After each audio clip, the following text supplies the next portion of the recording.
Muy buenos días, tardes o noches, cualquiera que sea su horario, en cualquier lugar en el que nos estén escuchando. Gracias por estar acá con nosotros. Yo soy Antonio Morales y estamos en NutriSapiens.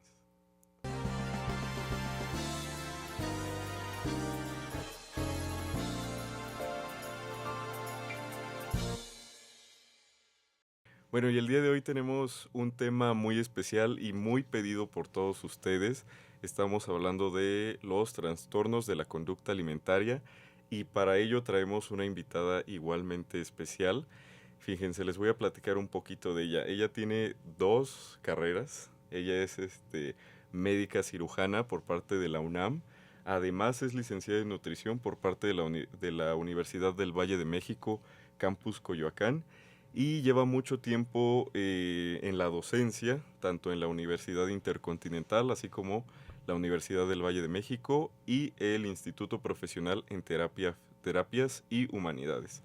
Además, también déjenme les comento que es educadora en diabetes, entonces traemos toda una eminencia el día de hoy para que nos cuente sobre este tema. Entonces me gustaría saludar a la doctora Verónica Beatriz Agüero Zúñiga. ¿Cómo estás? Hola, ¿qué tal? Muy bien, gracias. Muchas gracias por la invitación.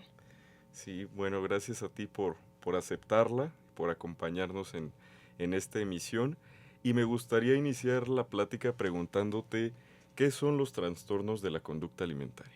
Ok, perfecto. Muy bien. Pues buena pregunta. Primero que nada, tenemos que saber que los trastornos de la conducta alimentaria justamente es eso, ¿no? Es un trastorno, no Ujú. es un mal hábito, no es algo que tal vez podamos diagnosticar desde mi casa, ¿no? De yo sin ser un nutriólogo, sin ser un médico, pues digamos, le demos esa connotación a una persona, ¿no? Ujú. Entonces tenemos que saber que estos trastornos están caracterizados por tener un comportamiento alterado con Ok. respecto a la ingesta del alimento. Ujú. Estos comportamientos alterados pues pueden ser varios, ya los iremos platicando. Seguramente el más conocido es dejar de comer, como la anorexia, Ujú.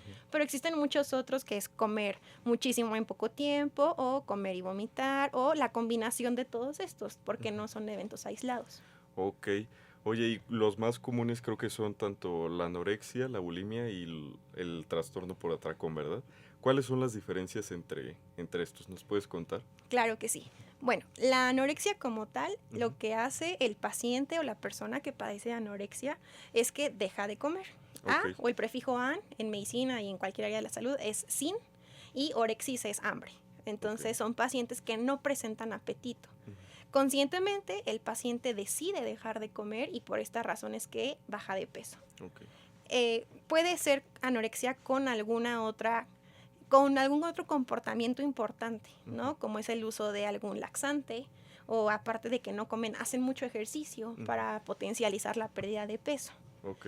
Por otro lado tenemos la bulimia, que pues se podría decir que es la contraparte, porque la bulimia es bulus o bulimia, que como tal es hambre de buey. Ok. Así es la traducción textual. Ok. Y es cuando las personas tienen mucha, mucha hambre Ujú. en poco tiempo. Ok. Entonces es una alimentación voraz que una persona común no podría comer esa cantidad de comida Ok. en un periodo de tiempo muy corto, pero generalmente esa bulimia o ese atracón va seguido de una actitud compensatoria. Ok. La más conocida es el vómito, pero tenemos pacientes que comen mucho y no necesariamente vomitan. Generalmente también pueden utilizar laxantes, diuréticos, ejercicio. Se Ujú. sigue considerando bulimia porque tenemos una actitud compensatoria. Ok. Y el último, que se parece mucho y es cuando nos confundimos, Ok. es el trastorno por atracón. El trastorno por atracón es lo mismo, comer muchísimo en Ujú. un periodo corto de tiempo, Ok. pero no hay actitud compensatoria. Ok. Entonces, esa es la diferencia principal entre bulimia y atracón. Ok. Oye, últimamente está mucho el tema de la vigorexia. ¿La vigorexia podría entrar en este tipo de TCAs Sí y o no. es otra cosa? Ok, ahí necesitamos más contexto. Ok. Los trastornos de la conducta Ajá. alimentaria están clasificados como enfermedades mentales. Ujú. Hay un libro que es el DSM-5 Ujú. que lo usan los psiquiatras para hacer esta Ok. clasificación. Actualmente, como legalizados o dados de alta, Ujú. reconocidos en el ámbito médico, Ok. la bulimia no es un trastorno de la conducta alimentaria. Ujú. Sin embargo, pues a los nutriólogos sí nos importa porque Ujú. son trastornos en los hábitos del paciente que llegan Ok. a tener complicaciones en la salud. Por ponerte un ejemplo, Es un paciente que pues va mucho al gimnasio y parece que es un buen hábito. Es un paciente que hace su dieta súper bien, buen hábito. ¿Cuál es el problema? Comienza a suplementarse con proteína, con creatina, que parece no ser malo, pero si no lo hace un nutriólogo genera una falla renal. Y aparte de la alimentación, pues si continúa con el ejercicio físico, obviamente hay un cambio corporal y ahí sí podemos tener un padecimiento que no es un trastorno de la conducta, pero es un síntoma de varios trastornos que se llama dismorfia. La dismorfia corporal es un síntoma, no es un diagnóstico. Yo no puedo decir paciente diagnóstico dismorfia. No existe, eso solamente es como tener la glucosa alta, ¿no? Es paciente con hiperglucemia. Sí. Mi diagnóstico no es hiperglucemia, podrá ser diabetes. Entonces yo tengo un paciente con dismorfia, pero tengo que aparte hacer el diagnóstico. Entonces todos los TCAs cursan con dismorfia, anorexia, bulimia, trastorno por atracón. Sin embargo, la vigorexia todavía no es clasificada como un trastorno. O sea, digamos, tiene todo para poder ser clasificada, sin embargo, mientras no esté en el librito, DSM-5, todavía no, es correcto. Muy bien. Obviamente, estos libros se van actualizando. No tan rápido como quisiéramos, son cada 4 a 6 años. Sin embargo, existen otros. Digo, no nos va a dar tiempo tal vez de hablar de todos, pero está la pica. La pica, que es comer cosas que no son comida, como tierra, barro, gis, tiza, ese sí está clasificado como un trastorno de la conducta alimentaria. Entonces la idea es que conforme pase el tiempo podamos sumar más diagnósticos importantes en nutrición. Oye, ¿y qué señales de alerta pueden, pues valga la redundancia, alertarnos para saber que estamos frente a un TCA? Perfecto. Bueno, primero que nada, los TCAs casi todos son silenciosos porque el paciente siente mucha culpa o por esa dismorfia corporal, pues no se siente con la confianza de expresarlos. De hecho, los TCAs, justo lo complicado es encontrarlo. Si yo soy una persona normal, si no soy médico ni nutriólogo, ¿qué puedo encontrar en estas personas? Uno es el aislamiento social. Son personas que suelen tener muy poquitos amigos y si tienen amigos, la clave, así fundamental, es que comen aislados.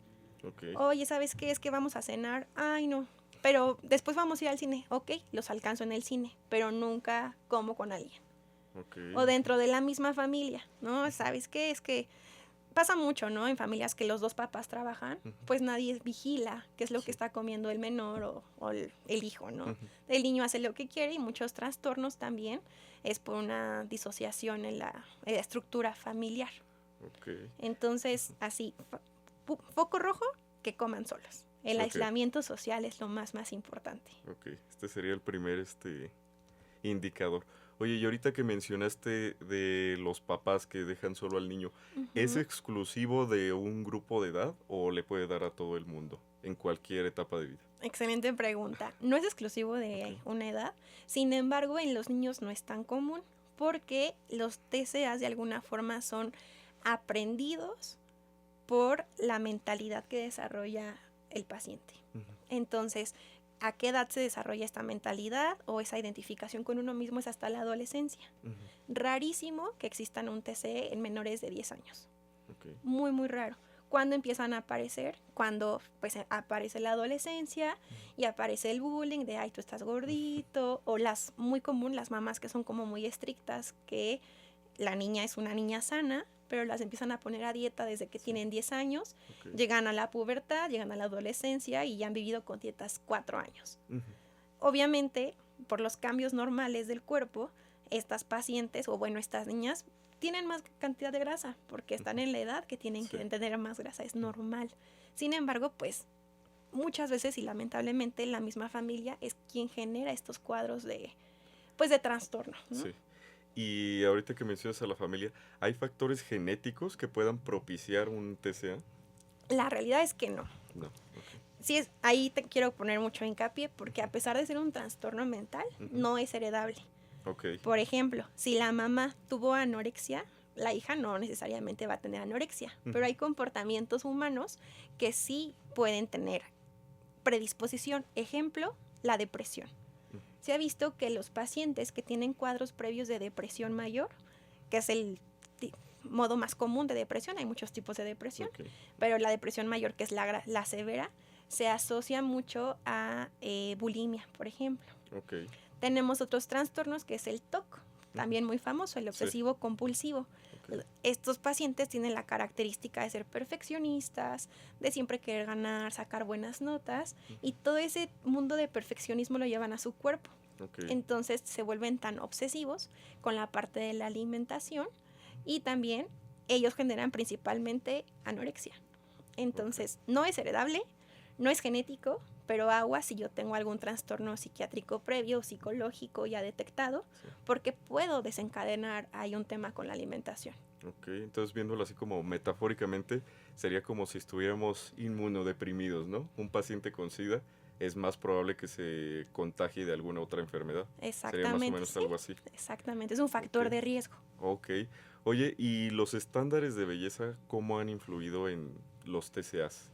Ok, otra pregunta importante. Sí, pues mira, afortunadamente o desafortunadamente, en esta era ya se considera que estamos en la era fitness. Como un Ok. poquito de contexto, la era anterior, de los 2000 a los 2020, se consideraba la era de la delgadez. Del 2020 al 2023 salió un estilo de vida o una moda que se llamaba body positive, que aún todavía en algunas marcas se maneja. Y ahorita se quitó el body positive o se está yendo contra él y se está intentando inculcar la estadía del fitness, ¿no? Entonces, algo importante que tenemos que saber es que como toda sociedad somos cambiantes. Sin embargo, esta época de la delgadez que te comento, que fue del 2000 al 2020, fueron 20 años. O antes, ¿no? Incluso desde los 80s, 90s. Entonces, todos estos años previos han generado que, sobre todo mujeres, no descarto a los hombres, pero es importante mencionar que la relación de un TCA es de 2-1.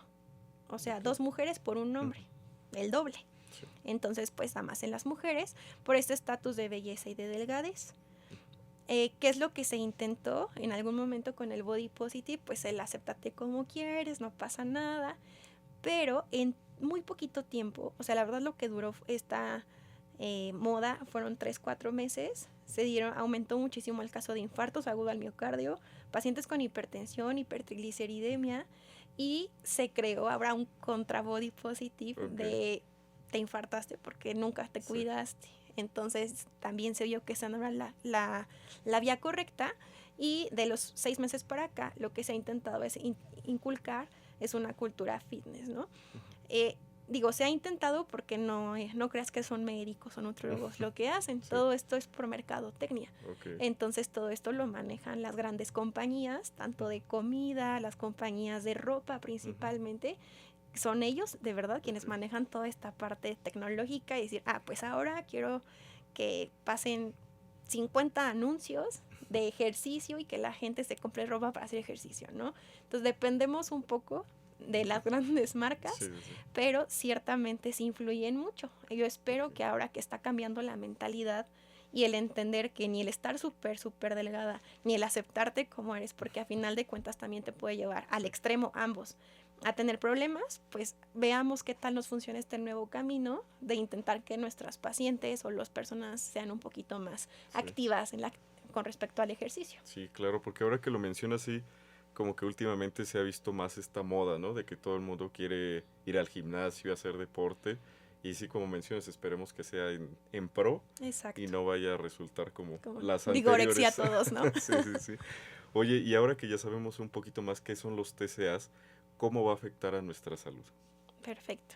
Bueno, justamente las afecciones de salud son los criterios de diagnóstico. Okay. Por ejemplo, si yo tengo a un paciente con anorexia, la afectación principal de salud es un índice de masa corporal de menos de 17.5. Okay. Para quienes no sean nutriólogos o médicos que nos estén escuchando, son pacientes con peso extremadamente bajo, menor al saludable, y ya se clasifican como desnutrición. Si yo tengo a un paciente con desnutrición, esa es una enfermedad y va aunada generalmente al TCA de la anorexia. Por mencionar el más leve, ¿no? Obviamente, como no están comiendo, hay alteración electrolítica, baja el calcio, el sodio, el potasio, hasta llegar a casos pues muy extremos y muy tristes que, bueno, el potasio es quien se encarga de la contracción del corazón y pues si no tenemos potasio hay paros cardiorrespiratorios o cardíacos. Es en el caso de la anorexia. En la bulimia es muy interesante mencionar esto porque los pacientes, aunque vomitan o aunque tienen actitudes compensatorias, casi todos tienen sobrepeso u obesidad. Eso es un dato que se me pasó mencionarte hace ratito. Los pacientes con anorexia tienen un peso normal, pero aún así quieren bajar. Los pacientes con bulimia generalmente fueron previamente pacientes con sobrepeso o obesidad. Y eso fue lo que les generó el trastorno y por eso desean vomitar. Pero no son pacientes que sean estrictos, no son pacientes, tienden más a lo depresivo, no a lo perfeccionista. Entonces, por eso entenderlo en toda la esfera psiquiátrica es bien importante porque el diagnóstico cambia totalmente. Y, por supuesto, el tratamiento. En estos pacientes que tienen bulimia, pues la afectación no va a ser un paro respiratorio porque no están en déficit, ¿no?, de algún nutrimento. ¿Por qué no están en déficit? Existe algo que se llama residuo gástrico, que aunque yo esté vomitando mucho, pues nunca se vacía por completo el estómago. Entonces, el paciente no baja de peso como tal. Pero tengo justamente complicaciones por estas conductas. Empezamos con reflujo, acidez, esófago de Barrett, y ya una vez que se diagnostica eso, es el previo a cáncer de esófago. Es causa número 1. Bueno, después del tabaco y del cigarrillo, es una causa importante de cáncer de esófago. Oye, y en cuanto a la salud mental, ¿qué consecuencias vamos a tener? Pues es muy variado. Hay pacientes que cuando tienen anorexia se vuelve un círculo de recompensa. Existe un neurotransmisor que se llama la dopamina, que es lo que nos hace ser felices, ¿no? Y el efecto de la dopamina lo activa desde tomar Coca-Cola, que es azúcar, tomar cocaína, que es una droga, y dejar de comer. Entonces, tenemos consecuencias ya importantes a nivel neurotransmisores cuando el paciente le da satisfacción no comer, porque en ese momento romper el círculo está complicado. Entonces, la principal alteración, o más bien complicación que tenemos en los pacientes son las recaídas. Es importante mencionar que todos los TCA se tratan como adicciones. Entonces, yo puedo comparar una paciente con anorexia con un paciente alcohólico, con un paciente drogadicto, porque por más que yo intente sacarlo y, oye, come bien, o le doy su alimentación enteral, siempre va a haber alguna recaída por esta dependencia en los neurotransmisores, por la actitud que estoy llevando a cabo. Entonces, principalmente, una complicación es que un TCA, o lo más difícil es que un TCA se trata como una adicción, y hasta que no se rompa por completo esta recompensa de dopamina, no voy a sacar al paciente. Y hace ratito nos mencionabas justo que la persona con un TCA deja de hacer ciertas actividades como ir a comer con sus amigos. ¿Qué tal están las afectaciones tanto personales y familiares ahí? De acuerdo, totalmente afectadas. Es una persona que se vuelve disfuncional. De hecho, una característica en la definición de adicción es que la actitud o la situación que yo estoy llevando a cabo me impida llevar una vida normal. Entonces, pues si yo estoy tan cansada porque nunca como, comí una naranja hace un mes y ya pasó un mes y hoy me tocaba media manzana, pero me sentí mal y no me comí esa media manzana, obviamente me voy a aislar porque estoy cansada, voy a estar dormida todo el tiempo, no quiero hablar con nadie, entonces totalmente afectado.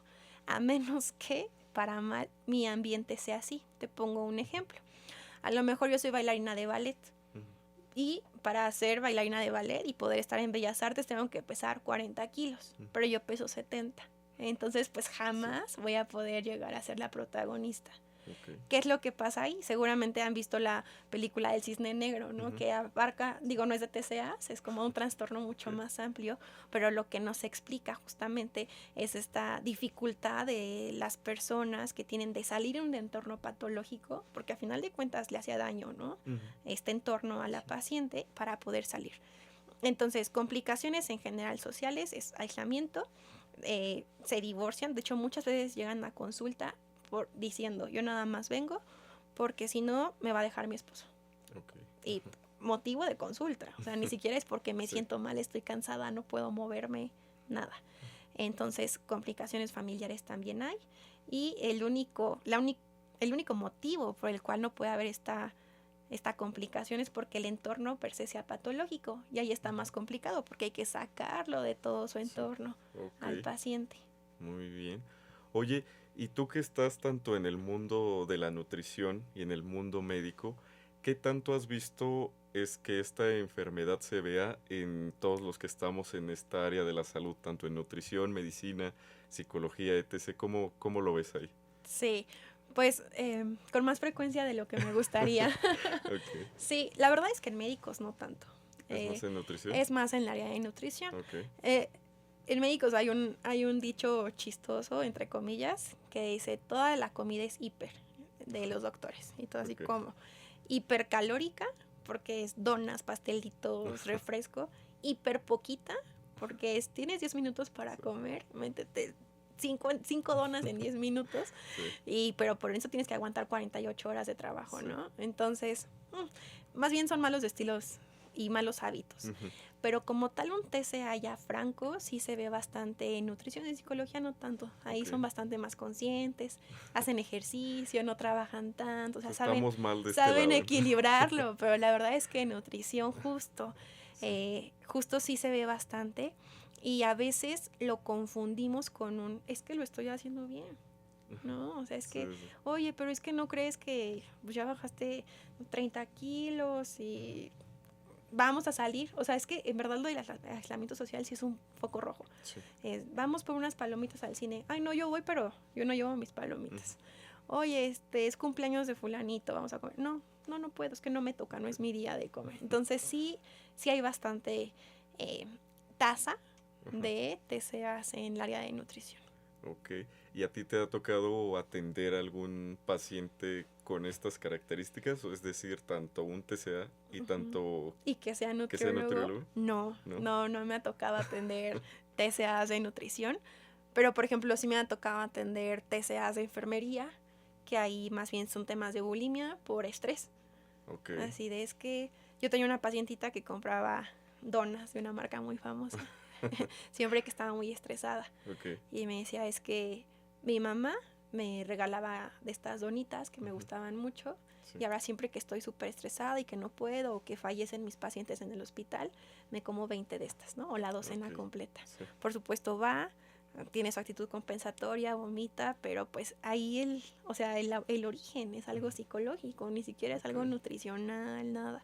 Entonces sí se puede dar, en, no distingue Ujú. sexo, raza, estado socioeconómico tampoco, Ujú. pero no me ha tocado nutriólogos, solamente Ok. enfermeros. Ahorita que mencionas eso, muchas veces se puede llegar a dar un TCA con la pérdida de algún familiar. Totalmente. Porque como mencionas, ¿no? Que esta persona así conectaba, ¿no? Tanto la Ujú. dona con el Exacto. recuerdo de su familiar, ¿no? Exactamente, sí.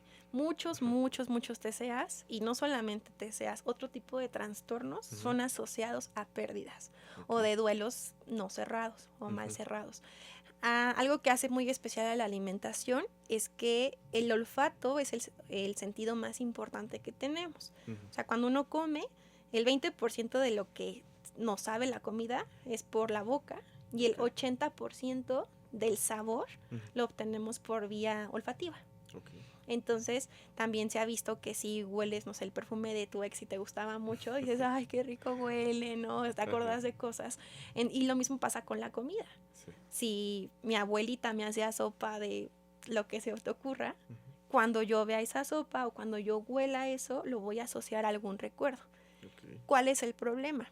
Si yo tengo un evento traumatizante o si estoy pasando por un mal momento, me aparece ese buen recuerdo, lo voy a asociar como algo que me hace sentir bien. Ujú. Y no solamente de ahí son TCAs, de ahí vienen gran parte de la obesidad, ¿no? De Ok. estoy estresado, estoy ansioso, vamos por un chocolate. Estoy estresada, es que yo cuando estoy en exámenes como muchísimo, ¿no? Sí. Claro, es parte de la compensación. Ok. Oye, y ya tratamos qué es un TCA, que también tratamos el impacto en la salud, pero ahora me gustaría que nos hables del tratamiento. yendo desde el tratamiento médico, psicológico y también el tratamiento nutricional, que yo creo que es muy, muy relevante, ¿no? En Sí, estos trastornos. sí, totalmente. Bueno, el tratamiento va a depender del diagnóstico. Ujú. Obviamente no puedo tratar igual a un paciente con anorexia que a uno con bulimia, que a uno con trastorno por atracón, Ok, ¿no? Entonces, voy a tratar de decir muy breve cada uno. ok. Vamos a empezar por el tratamiento de anorexia. Generalmente cuando nos llegan al hospital los pacientes con anorexia son casos súper graves, estos que te comento que ya tienen los electrolitos bajos, el sodio súper bajito, potasio alterado. Ok. En hospital, ¿qué hacemos como nutriólogos? Se le da nutrición parenteral directamente a la avena, los canalizamos e intentamos, el objetivo número uno de una anorexia muy avanzada es que el paciente no fallezca. Ok. Así de plano. O sea, si llegan súper mal. Si logramos sacarlo a la semana, o sea, si no fallece a los 7 días de nutrición parenteral, iniciamos vía oral. Ok. La vía oral se hace con una dieta enteral, o sea, con fórmulas poliméricas, en lo que va asimilando un poquito mejor el paciente y se hace un cálculo dietético exhaustivo. Son de 10 a 15 calorías por kilogramo actual. Ok. Es nada. Un paciente con anorexia pesa 30 kilos. Por 10 calorías son 300 calorías al día. O sea, come nada. Pero es eso. Porque ¿qué pasa si yo le doy 1200 calorías? Les da algo que se llama síndrome de realimentación, que es pasarme del aporte calórico que requiere el paciente y eso sí, infarto seguro. Ok. Entonces, la parte nutricional de TCAs está Sí. padrísima. Entonces, cada semana le voy haciendo su cálculo de calorías hasta que logra salir del hospital. Una vez que lo doy de alta, el tratamiento es intentar que suba de peso de 400 gramos a 700 gramos por semana. Si mi paciente con anorexia sube más de 700, subió 1 kilo a la semana, ahí sí mucho cuidado porque es edema, o sea, es retención de líquidos, no Ok. es como tal que esté subiendo de peso. Ujú. Entonces, en términos muy generales, en anorexia eso es lo que se busca Ok. y hasta llegar obviamente a un IMC de 18.5. No se busca un IMC de 19 ni mucho menos, con tener el mínimo normal, ya se Ok. logró. Ya pues, estamos del otro lado. Exactamente. Ok. Ahora, en bulimia es menos riesgoso, como te Sí. comentaba, estos pacientes pues no tienen padecimientos o consecuencias importantísimas como un infarto, Ujú. ¿no? De manera inmediata. Entonces, más bien ahí el tratamiento, como el pilar de él sería, de la bulimia sería psicológico, identificar qué es lo que lo detonó, el fallecimiento de un familiar, un duelo mal cerrado, muchas veces estrés. Ujú. Entonces, ya que se identifica, se trata con terapia conductivo-conductual en psicología. Ok. Y por parte de nutrición, pues está más tranquilo, porque pues solamente es hacer una dieta correcta, ¿no? Ok. Entonces, en parte de bulimia, no hay problema. ¿Qué tips puede hacer un nutriólogo para los atracones antes del vómito de los pacientes? Sabes que si tú te comías 20 donas, no puedes comer 20 donas, pero puedes comer toda la jícama que quieras. No me Ok. importa 3, 4, 5 kilos de jícama, ¿no? Ok. O sea, obviamente no sabe igual, no es lo mismo, pero no le estás quitando la actitud del atracón, Ujú. simplemente estamos cambiando el alimento. Ok. Entonces, eso ya es un mundo de diferencia, ¿no? 5,000 Sí. calorías de diferencia. Entonces, eso lo haríamos con un paciente con bulimia. Ok, muy bien. Ahora, el trastorno por atracón, vamos a ese tratamiento. Ya, el paciente, el único tema que tiene es que come mucho. Generalmente los atracones son nocturnos. Eso tiene una explicación padrísima porque se supone que nos educaron que si es de día está mal que nos vean, entonces casi Ok. toda la gente y todos los pacientes con atracón van en la noche a las 2 de la mañana y sacan todo del refri, Ujú. comen y se van a dormir. Sí. Entonces eso está pésimo porque me acabo de comer media pizza que tenía en el refri y me fui a dormir con media pizza en el estómago, ¿no? Sí. Entonces, ¿qué es lo que se trata ahí? Justamente ahí se trata con horarios. Si tú te duermes a las 12, tu último alimento va a ser a las 10. A lo mejor lo cargo más, hago una cena más cargada, pero evitando que se despierte el paciente porque genuinamente tienen hambre y que vayan en la noche. Ok. Entonces, las estrategias son muy diferentes, son como los tips más generales, pero son muy diferentes dependiendo de cada diagnóstico. Ok. Y en cuanto a nutrición, ¿cuál dirías tú que es el mayor desafío de cada una de las tres? Pues, híjole, muchos, pero creo que el mayor desafío es dar de alta a un paciente. Ok. Te platico, ¿por qué? Yo puedo tener el tratamiento de un paciente con anorexia, tenerla 3 meses en el hospital, que se vaya de alta, pero me va a regresar a los 3 meses. Si no dejó de ir a ballet, si su mamá no le dejó de decir que estaba gorda, si dejó de ir al nutriólogo, ¿no? Entonces, cada vez que un paciente tiene una recaída, ya no se puede dar de alta. Okay. Un dato muy importante es que para que un TCA se elimine, tienen que pasar al menos 12 meses sin ninguna actitud. Okay. O sea, 12 meses comiendo bien, en caso de anorexia, 12 meses sin vomitar y 12 meses sin atracón, para poder decir paciente curado o de alta. Sí. Si cada 3 o 6 meses vuelve o aparece esta situación del trastorno, el paciente no se ha curado, y esto se llama remisión parcial. Entonces, el reto más grande es que un paciente caiga en remisión total, o sea, que me aguante los 12 meses bien, sano, sí. Porque casi todos, de hecho, no conozco a un solo paciente que esté en remisión total de TCA, casi todos se quedan en remisión parcial, que es que recuperan 6 meses y vuelven, híjole, otra vez, ¿no? Por eso la importancia de tener el conjunto con el psicólogo, con el psiquiatra, etcétera, porque si no, estas recaídas son más frecuentes. Mientras más separadas en el tiempo sean, pues será mejor. Sí. Es importante hacer hincapié en el tratamiento multidisciplinario, ¿no? Exacto. Ok. Sí. Oye, y en cuanto a cantidades, digamos, ¿qué tanto sí se recupera el paciente y qué tanto queda en el camino, digamos? Los pacientes, generalmente los que tienen bulimia, recuperan al 100%. Okay. O sea, sí vuelven a... Incluso, como te comentaba, los de bulimia suelen tener obesidad o sobrepeso. Cuando empiezan a tener estos hábitos, a ellos les ayuda muchísimo a hacer ejercicio, llegan a IMCs adecuados, aumento de masa muscular y pues súper bien. Okay. Pacientes con trastorno por atracón generalmente tienen obesidad grado 1, grado 2, se intenta bajarlos a sobrepeso o a peso sano, y ya con eso uno dice, bueno, ya, ¿no? Okay. Tuvo un avance. Sí. Los que recuperan menos son anorexia, sobre todo esto va a depender de los años de evolución. No es lo mismo que un paciente no haya tenido anorexia 6 meses a 6 años. Okay. Más si fue durante el periodo de la adolescencia. Si yo tuve un paciente con anorexia desde la adolescencia, pues tenía amenorrea, es decir, no menstrua, tiene alteraciones hormonales, no se desarrolló completamente, tiene déficit muscular. Entonces, ahí sí, la recuperación va a ser muy lenta o muy complicada. Recordemos que no comer también lo que hace es aplanar las vellosidades de nuestros intestinos, y realmente por más que yo le dé 50 latitas de dieta fórmula polimérica, no las vas a absorber porque ya están aplanadas las vellosidades. Entonces la realidad es que en anorexia recupera un poco, y pues sí, no hay tan buen pronóstico. Ok, bueno. Con esta información, ¿te gustaría que pasemos a la siguiente parte de nuestra entrevista? Claro. Bueno, acá yo tengo unas preguntas que hizo el público, son de verdad o mito. Entonces yo lo voy a revolver un poquito, y tú sacas una y nos dices si es verdad o mito. Ok, vamos a ver. Dice, las personas con TCA siempre están delgadas. No, pues, ya la contestamos. Ya la contestamos muchas veces, ¿no? Sí. Es solamente como criterio diagnóstico médico, anorexia, tienen que tener IMC menor a 17.5. Todos los demás TCAs, trastorno por atracón o bulimia, no tienen que ser delgada la persona. Ok, entonces, mito. Mito, okay. Exacto. Sacamos otra. Ok. Dice, comer sano puede convertirse en un trastorno alimentario. Totalmente sí, ¿no? Okay. Justo también lo que comentábamos. O sea, a veces nos enmascaramos un poquito en, es que lo estoy haciendo bien, estoy comiendo súper.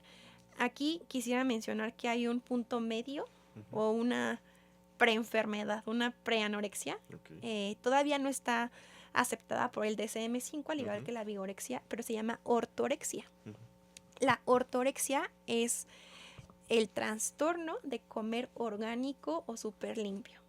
Okay. Entonces son estas pacientes o personas que van con el nutriólogo, comen bien, bajan de peso, hacen ejercicio, pero de repente empiezan con ideas como el huevo tiene que ser orgánico, ¿no? Y de gallina feliz, ¿no? Y toda la leche tiene que ser de vaca que tiene pastito.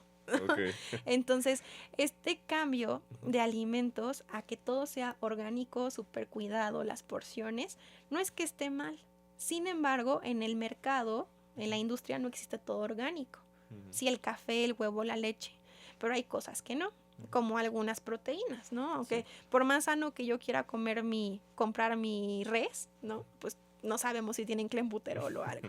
Y Sí. el hecho de no saber qué le pasó al producto previo hace que las personas lo dejen de comprar. Ok. Si yo tengo una paciente que se obsesiona mucho con que todo sea súper orgánico, kosher, etcétera, va a dejar de consumir ciertos alimentos. Lo más común es que dejen algunas carnes y Ujú. empiecen con deficiencias, la más común la anemia. Ok. Entonces ahí también digo, no nos da la vida para hablar de todos, pero la ortorexia, todavía al igual que la vigorexia, no está clasificada en el DSM-5, pero existe, está descrito los signos y síntomas y es como un previo a caer ya totalmente en la anorexia. Ok. Entonces este es verdad. Verdad, totalmente. Ok. A ver, sacamos otra. A ver. Dice, solo los adolescentes pueden tener TCA. No, mito totalmente. O sea, lo único raro que sí se haría es en la infancia. Menores de Ok. 10 años sí sería muy raro. Ujú. Digo, a mí me ha tocado en toda mi vida solamente una niña, Ujú. como de 6 años, Ok. pero por ideas inculcadas de la madre de es que mi mamá dice que yo no puedo comer sopa Ujú. porque estoy gorda, ¿no? Ese tipo de situaciones. Pero no es un TCA cantado. Ok. Ya como tal un TCA, adolescentes sí, adultos y hasta viejitos. En los Ok. viejitos es súper difícil de diagnosticar porque a veces los doctores o los geriatras, que Ajá. son los que se dedican a los viejitos, pues dicen, ay, pues está viejito, pues por eso no come, ¿no? Sí. O no se puso su dentadura, por eso no Sí. come. Y muchas veces buscan la autoeliminación por medio Ok. de dejar de comer, y eso es algo Ok. que los geriatras tienen que tener súper en cuenta, porque al tener un ambiente o un entorno aislado en el Ujú. que está el viejito, sus amigos ya no están, los hijos ya se fueron, no tuvieron nietos, etcétera, cae en un estado de depresión y ya quedamos que si tengo un trastorno psiquiátrico previo, lo detono en una anorexia en búsqueda de ya no estar aquí. Ese dato estuvo muy, muy interesante y Sí, yo creo que muy poco conocido, muy ¿no? poco conocido, sí, cae Sí. totalmente en el área de geriatría, Ajá. pero se da mucho más de lo que quisiéramos. Ok. Sacamos otra. ¿Sí? Ay, saqué dos. Bien. ¿Un TCA se puede superar solo con fuerza de voluntad? No, no jamás.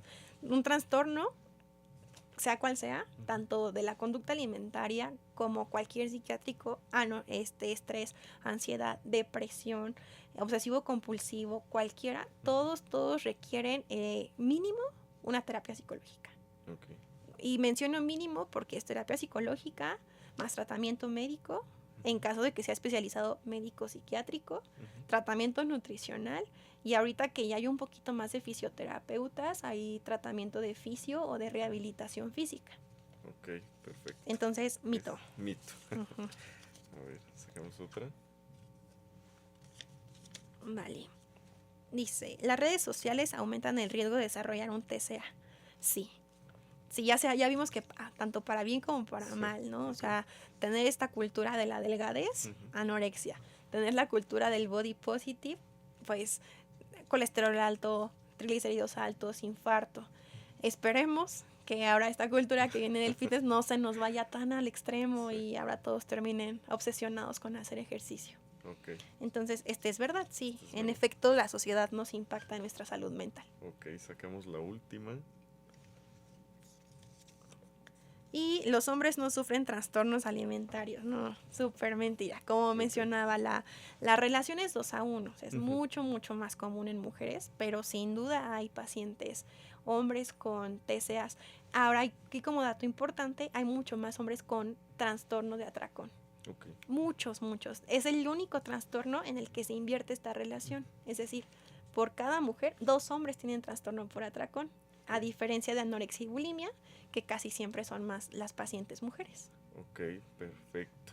Bueno, pues yo te agradezco muchísimo que estés acá y me gustaría que le mandes a la audiencia que nos esté escuchando, ya sea que a lo mejor esté atravesando por un TCA o tenga algún familiar o persona cercana atravesando por esta situación, ¿qué mensaje le mandarías? Bueno, lo más importante es identificarlo. Como te comentaba hace ratito, muchas veces los TCA son muy silenciosos y pensamos que pues simplemente a mi amiga o hermana o hermano, lo que sea, pues no les gusta comer conmigo, o tal vez solo tiene pocos amigos por un tema de personalidad. Entonces solamente, pues, ojito en esos foquitos rojos que mencionábamos. Si ya lo identifiqué, algo importante es que el paciente nunca va a decir que sí. Es como si yo le dije a un alcohólico, oye, es que estás tomando mucho. Obvio no, yo lo puedo dejar de hacer cuando yo quiera. Es la respuesta en cualquier droga, ¿no? Tabaco, etcétera. ¿Qué le pasa si yo le digo a un paciente, oye, o a un familiar, creo que estás comiendo muy poquito? No, obviamente no. Yo puedo comer, volver a comer más cuando yo quiera o yo estoy sano. Entonces, uno es no se sientan mal, identificarlo. 2, no se sientan mal si la respuesta es negativa. Y 3, no hay forma de que salga solito. Si ya ustedes vieron, de verdad hay que buscar ayuda. Y tiene que ser de muchas partes del sector de la salud. O sea, no quedarnos de los brazos cruzados porque no se quita solo. Ok, ese debe ser yo creo lo más importante de toda esta plática. Y ahora te voy a hacer las preguntas más importantes de este podcast. Ok. Y quiero que contestes la verdad y nada más que la verdad, ¿ok? Ok. Entonces yo te pregunto, ¿salsa verde o salsa roja? Depende. ¿Tacos al pastor o de suadero? Pastor. ¿Gorditas o sopes? Sopes. ¿Tortas o tamales? Tortas. ¿Tortilla de maíz o de harina? De maíz. ¿Quesadilla con queso o sin queso? Con queso. ¿Elotes o esquites? Esquites. ¿Horchata o jamaica? Horchata. ¿Tequila o mezcal? Tequila. Bueno, pues muchísimas gracias por estar Gracias acá. a ti. Y muchísimas gracias a ti que nos estás escuchando. Gracias por tomarte el tiempo. Le agradecemos nuevamente a la doctora Vero por estar acá. Y bueno, yo soy Antonio Morales. Esto fue NutriSapiens y muy buenos días, tardes o noches. Ya está.